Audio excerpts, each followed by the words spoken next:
आपका वाला नोट आपका हुआ। अब तो बता दो कहाँ रखा था आपने नोट। रुकिए, मैं लाती हूँ अभी।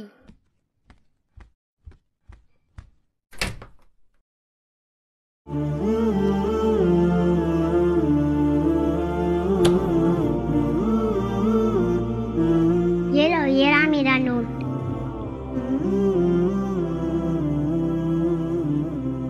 चलो नोट आपका हुआ, लेकिन बेटा मुझे एक बात तो बताओ, आपने नोट कुरान में ही क्यों छुपाया?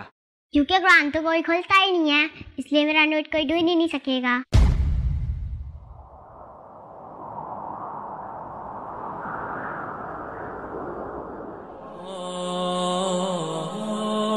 आज अल्लाह ने तेरे जरिए मेरी आंखें खोल दी, मेरी बेटी।